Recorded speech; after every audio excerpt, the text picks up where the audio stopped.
محمد رسول اللہ الحمدللہ رب العالمین الصلاۃ والسلام علی رسول اللہ۔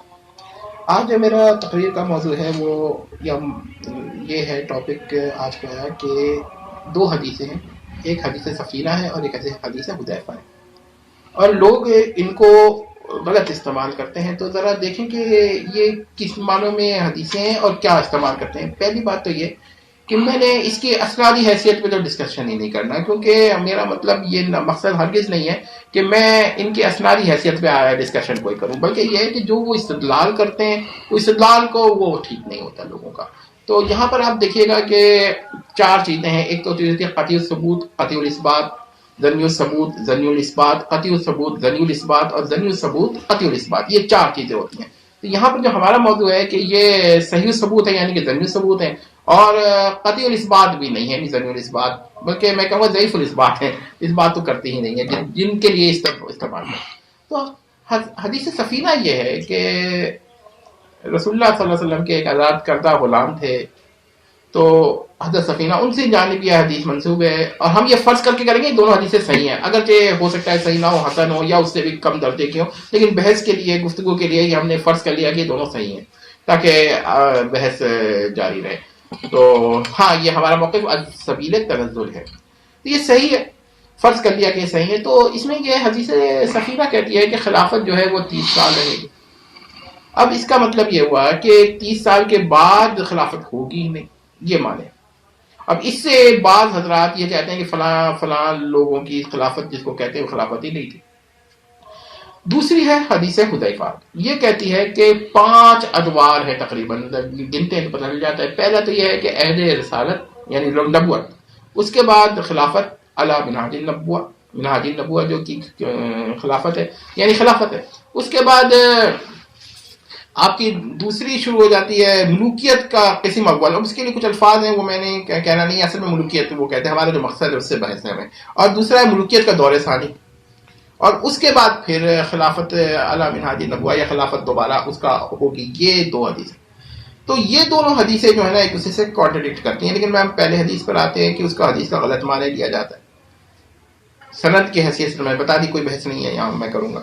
تو وہ پہلی حدیث ہے کہ خلافت 30 سال ہوگی، تو دیکھیں اس کا ظاہری معنی تو یہ لیا جاتا ہے جو بہت زیادہ لفظی پسند ہے، ظاہری پسند ہے، کہ قیامت تک اب خلافت نہیں ہونی چاہیے، 30 سال ختم، تا قیامت کوئی خلافت نہیں ہونی چاہیے۔ لیکن یہ معنی لینا قطعاً غلط ہے۔ اب آپ کہیں گے کیسے غلط ہے، تو دیکھیں میں دلیل دیتا ہوں۔ پہلی دلیل تو اس کی یہ ہے کہ حضرت مہدی رحمۃ اللہ علیہ یعنی محمد بن عبداللہ المہدی، یہ ایک ہوں گے، پیدا ہوں گے اور ان کو خلافت ملے گی، تو یہ کیا کہتے ہیں خلیفہ ہوں گے۔ تو اگر قیامت تک خلافت ہو ہی نہ قائم، تو معلوم یہ ہوا کہ یہ حضرت مہدی کو بھی خلافت نہیں ملے گی۔ پھر دوسری بات یہ کہ حضرت عیسیٰ علیہ السلام نازل ہوں گے تو وہ بھی حکومت فرمائیں گے، ظاہر وہ بھی خلیفہ ہوں گے اور خلیفہ راشد ہوں گے۔ حضرت عیسیٰ علیہ السلام یہ کہنا کہ ان کو خلیفہ نہیں ہوں گے، یہ غلط بات ہے، وہ امت میں آئیں گے، خلیفہ وہ بھی ہوں گے، تو معلوم ہوا کہ خلافت آئے گی۔ اچھا، جب یہ معلوم ہو گیا کہ خلافت آئے گی تو یہ حدیث کا ظاہری معنی تو ختم ہو گیا، یعنی کہ جو کہتا ہے 30 سال، اس کا مطلب کہ 30 سال کے بعد بھی خلافت آتی رہے گی۔ اب ایک اور دلیل دیکھیے کہ حضرت عمر بن عبدالعزیز رحمۃ اللہ علیہ، ان کے بارے میں بالاتفاق جمہور یا تمام سب اتفاقی ہے تقریباً کہ خلیفہ راشد ہے 5ویں، تو اس کا مطلب ہے کہ دفعہ خلافت پھر آئی ہے درمیان میں۔ تو اس کا مطلب یہ نہیں ہوا کہ 30 سال کے بعد خلافت ختم ہو جائے گی اور اس کے بعد خلافت آئے گی ہی نہیں، ہاں آئے گی۔ اب جب یہ بات ثابت ہو گئی تو اس سے یہ ہمارے پاس واضح ہو گیا کہ خلافت کا وجود ہوگا۔ اچھا، ہاں یہ ہو سکتا ہے کہ خلافت کا جو وجود ہو وہ مختلف درجات میں ہو۔ اب جب میں نے یہ ثابت کر دیا کہ اس حدیث سے استدلال نہیں ہو سکتا، تو یاد رکھیے گا کہ جو لوگ عموم سے استدلال کرتے ہیں نا، تو یہ عموم میں نفی کرتے ہیں کہ اب خلافت ہوگی نہیں، یعنی خلافت کی نفی کر دیتے ہیں۔ یہ نہیں ہوگا، یہ نہیں ہوگا، بلکہ نفی عموم ہے کہ ہاں بھائی خلافت ہو سکتی۔ تو یہ بات میں نے آپ کو یہ بتا دی۔ تو اب اس کے بعد خلافت آ سکتی ہے، اور اس 30 سال کے بعد بھی ہو سکتا ہے کوئی خلیفہ ہو اور خلافت ہو، مگر یہ 30 سال سے بعد کی ہو۔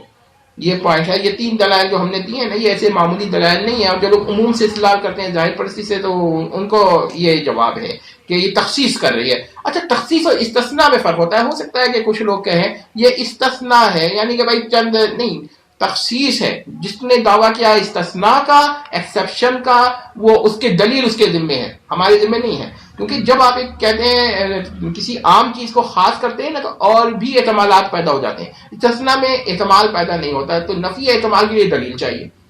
تو وہ جو دعویٰ کرے گا اس کا دعویٰ ہی اس کی دلیل ہے, یا اس کا دلیل اس کا دعویٰ ہی ہے.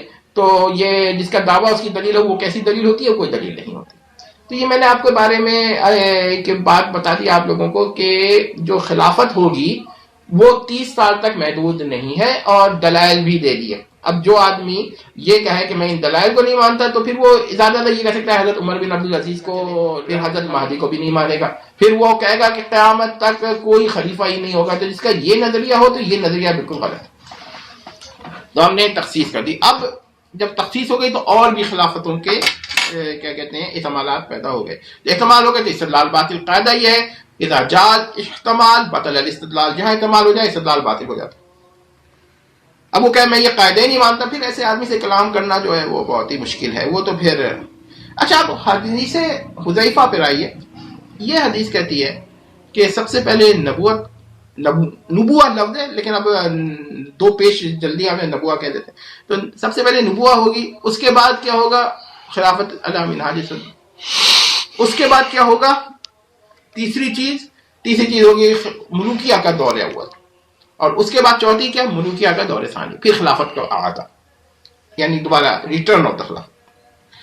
اب اگر آپ یہ پوچھیں گے کہ بھئی یہ جو حدیث ہے تو ہم نے اس کے بارے میں یہ کہنا ہے کہ یہ جو ادوار ہیں یہ ایک دوسرے سے متصل اور کیا کہتے ہیں متصل اور وہ نہیں ہے, کیا کہتے ہیں متواتر نہیں ہے. یعنی ایک کے بعد دوسرے کے بعد تیسرے ہوں گے لیکن ایک دوسرے سے ان میں اتصال نہیں ہوگا, یہ ایک دوسرے سے پیوست نہیں ہوں گے. یہ درمیان میں ان میں انٹرمیڈیٹ اسٹیپس ہو سکتے ہیں.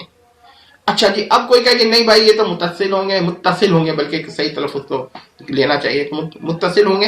تو ان پر میرے چند اعتراضات ہیں. پہلا تو بات یہ ہے کہ اگر یہ ایک دوسرے سے کنزیکیوٹیو بھی ہوں گے اور ان کانٹیکٹ بھی ہوں گے, یعنی کہ ڈسکریٹ نہیں ہوں گے, کنٹینیوٹی ہوگی, تو پھر یہ تو تاریخ اس کو اوپر دعویٰ لانا پڑے گا اس پہ. اب آپ کہیں گے کیسے؟ کیونکہ دیکھیں یہاں پر 3 چیزیں ہیں. ایک ہے بشرط شے, ایک ہے بشرط لا شے, ایک ہے لا بشرط شے. اب ان کو سمجھنے, اور یہ بڑا مزے کی چیز ہے, اس کو میں کیونکہ یہ بڑے فلسفیانہ اور منطقی استدلالات ہیں, لہذا میں آپ کو آسان طریقے سے سمجھاتا ہوں. فرض کریں کہ آپ نے اپنے دوست کی دعوت کی, اور دعوت میں آپ نے ناشتے پہ کی, کہ بھائی صبح ناشتہ ہے آج آپ آتے ہیں, اور آپ نے کہا بھائی ناشتے میں نہاری ہوگی. نہاری ہم لوگوں کو اچھی بھی لگتی ہے, آپ کو شاید, تو نہاری ہوگی. تو یہ ہو گیا بشرط شے, یعنی بشرط نہاری, ناشتہ بشرط نہاری لازمی ہوگی.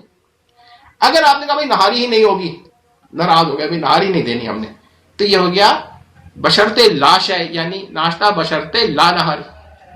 اور اگر آپ نے کچھ بھی نہیں بتایا, یا یہ کہا کہ بھائی ہو سکتا ہے نہاری بھی ہو سکتا ہے کہ نہاری نہ ہو, یعنی یا تو کچھ نہیں بتایا, یہ بتایا کہ دونوں پاسبلٹیز ہیں, تو یہ ہوگی لا بشرط شے, کہ آپ نے کوئی شرط ہی نہیں لگائی. تو جو بشرط شے کے درجے میں ہوتا ہے نا اس پر دلیل ہوتی ہے, یہ جو بشرط لا شے کے درجے میں ہوتا ہے اس پہ دلیل ہوتی ہے. جو لا بشرط شے ہوتا ہے, جو کچھ کہہ ہی نہیں رہا ہوتا ہے یا آپ کو ہر طرح کا امکان دے رہا ہوتا ہے, اس پہ دلیل نہیں ہوتی. تو جو یہ کہتا ہے کہ یہ جو ادوار ایک دوسرے سے ملے ہوئے ہوں گے, پیوست ہوں گے, اتصال ہوگا ان میں, انفصال نہیں ہوگا, مطلب جو اتصال کی دعویٰ کریں گے, تو دلیل ان پر ہے. آپ دلیل اور لے کر آئے. صرف یہ کہ حدیث سے تو اتنا ہوتا ہے کہ ایک واقعے کے بعد دوسرا واقعہ ہوگا, دوسرے کے بعد تیسرا, درمیان میں کتنا ان میں وقفہ ہے اس کا کوئی ذکر نہیں ہے.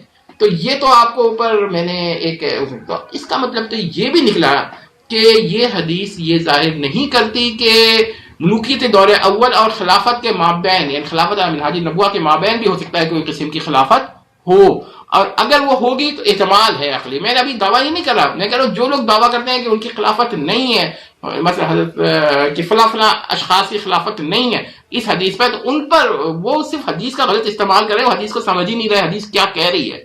تو جو حدیث کا معنی ہی نہ آپ سمجھ رہے ہو تو استدلال کس کام کا ہے اس سے؟ تو یہ آپ سمجھ لیں بات. اب اگر یہ حدیث کو ہم یوں لیں تو ذرا ظاہری طور پہ آپ دیکھیے کہ دنیا میں کیا ہوا. اچھا جی، تاریخ سے حدیث کا کانٹرڈکشن ہو تو ہم حدیث کو ترجیح دیتے ہیں، لیکن حدیث جو ہو تاریخ متواترہ سے اختلاف نہیں رکھتی. ایک تو ہوتا ہے تاریخ متواترہ کیا ہے کہ بھائی دیکھیے آپ رسول اللہ کو دیکھیے، رسول اللہ تاریخی شخصیت ہیں. اب کوئی کہے نہیں میں تاریخی طور پر ان کا وجود ہی نہیں مانتا، یہ بہت غلط بات ہوگی، تو کفر ہو جائے گا. پھر حضرت ابوبکر، حضرت عمر، حضرت عثمان، حضرت علی، ان کا تاریخی وجود ہے، جو ان کا تاریخی وجود کا قائل نہ ہو وہ کافر ہو جائے. اسی طرح یہ دیکھیے کہ اس کے بعد سیدنا یہ ملوک کی حضرت بنو عباس کی سے پہلے بنو امیہ کی حکومت ہوئی ہے، بنو امیہ کے بعد بنو عباس کی، پھر بنو عباس کی دو دور ہیں، اور اس کے بعد بنو عثمان کی. یہ تاریخی حقائق ہیں اور یہ متواتر ہیں. حقائق کی کیا دلیل ہے؟ تواتر کے ساتھ. کوئی کہہ کہ بنو عباس کی کوئی حکومت ہی نہیں رہی تو وہ متواتر کا منکر ہے. یہ ہم کہہ سکتے ہیں کہ بھائی فلاں فلاں جو کتابوں میں روایات ہیں یہ غلط ہو سکتی ہیں، مگر اس پر کوئی اختلاف ہے نہیں کہ بنو عباس کی حکومت رہی ہے. اور کب رہی ہے؟ بنو امیہ کے بعد رہی ہے. کوئی کہے نہیں بنو امیہ کی بعد میں رہی ہے، بنو عباس کی پہلے، تو یہ بات تواتر کے خلاف ہے. اسی لوگ کہہ رہے ہیں تاریخی حقائق موجودہ اصطلاح میں، صحیح بات ہے تواتر. تو تواتر تو یہ اسی ترتیب سے. تو اب آپ دیکھیں حدیث شریف کیا کہتی ہے، اگر اس کو ہم صحیح مان لیں تو وہ یہ کہتی ہے سر کہ رسول اللہ صلی اللہ علیہ وسلم یعنی عہد نبوہ ختم ہو گئی حدیث سے اور تاریخ متواترہ سے. تاریخ متواترہ تو ان سے تو ابھی تک ٹیلی 1-to-1 کارسپونڈنس چل رہا ہے. اس کے بعد دوسری دفعہ وہ کیا کہتی ہے کہ خلافت راشدہ ہوگی، تو یا خلافت علی منہاج نبوہ، ٹھیک ہے جی. اب اس کے بعد یہ کہتی ہے کہ یہ کیا ہوگا؟ ملوکیت کا دور اول. تو آپ ضرور کہیں گے اچھا ملوکیت کا دور اول